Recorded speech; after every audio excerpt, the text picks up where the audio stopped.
అని ఎట్లుందన్న చలి పరిస్థితి ఏంది ఎట్లుంది ఇవాళ ఒక చలే కాకుండా వాతావరణ మార్పులు తర్వాత ఈ 3 కాలాల్లో కూడా ఋతువులన్నీ కూడా గతి తప్పినాయి. దానికి మానవ తప్పిదమే పెద్ద కారణము. మనం ఆదిలాబాద్లో ఇంకా తీసుకుంటే ఈ చలి తీవ్రత ఎందుకు ఎక్కువ ఉన్నది, లేక ఒక్కొక్కసారి ఏమవుతుందంటే ఎండ తీవ్రత కూడా పెరుగుతుంది చలికాలంలోనే. అంటే ఋతువు గతి తప్పింది. ఎందుకు తప్పిందంటే అరణ్యాలు నశించడమే.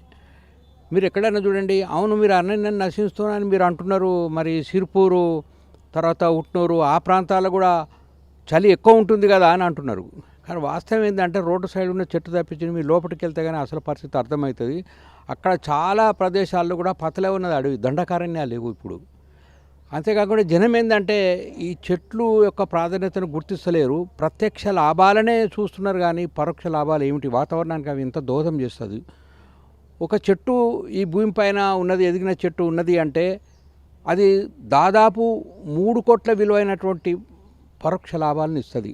ఏది పక్షులకు, జీవజాలానికి, తర్వాత నీళ్లకు, తర్వాత ఇచ్చే ఆక్సిజన్కు, ఇవన్నీ కావాలంటే మనకి కనీసం ఒక 3 కోట్లు ఖర్చు చేయవలసి ఉంటుంది. కానీ అది ఉచితంగా నీకు ఈ చెట్లు ఇస్తాయి. ఈ చెట్ల యొక్క ప్రాధాన్యతను ప్రజలు గుర్తించకపోవడము, ప్రభుత్వాలు కూడా ఎంతసేపు అభివృద్ధి కార్యక్రమాలు చేపట్టి ఈ చెట్లను విధ్వంసం చేయడమే కానీ చెట్లు పెంచడమైన స్పృహను చేస్తున్నట్టు కనిపిస్తున్నారు. కానీ చిత్తశుద్ధి లేదు. లాభాలు ఏ పని చేసినా లాభం లాభం లాభం. ఈ లాభమే అంతిమంగా మానవ జాతినే బలిగొంటుందేమో అని చెప్పి నాలాంటి వాళ్ళకి అనిపిస్తుంటుంది. ఎందుకంటే మీరు చూడండి, రోడ్లు వేయాలి, అవసరం మనకు రోడ్లు వైడెన్ చేయాలని చెప్పి పెద్ద ఎత్తున కార్యక్రమాలు తీసుకొని ఇప్పుడు ఉన్న రోడ్లను పెద్ద ఎత్తున వైడెన్ చేస్తున్నారు. కానీ 200 సంవత్సరాల పైన ఉన్న చెట్లను కూడా తొలగించి అంత మైదానం లాగా చేసేసారు. మీరు ఎక్కడికి వెళ్ళండి, ఇప్పుడు మీరు మంచిర్యాల తీసుకొని మంచిర్యాల నుంచి చెన్నూరు పోతుంటే కనీసం 200 వయసు ఉన్న లెక్కలేనన్ని చెట్లను కూడా తొలగించి రోడ్డు వైడెన్ చేసిండ్రు. దానివల్ల ఇప్పుడు ఏం జరుగుతుంది, మీకు ఇవాళ ఎండ మొత్తం గ్లోబు పైనే, నాట్ ఓన్లీ మన ఆదిలాబాద్ జిల్లా మన రాష్ట్రం అని కాదు, 2.5 డిగ్రీస్ పెరిగింది ఏది వేడి.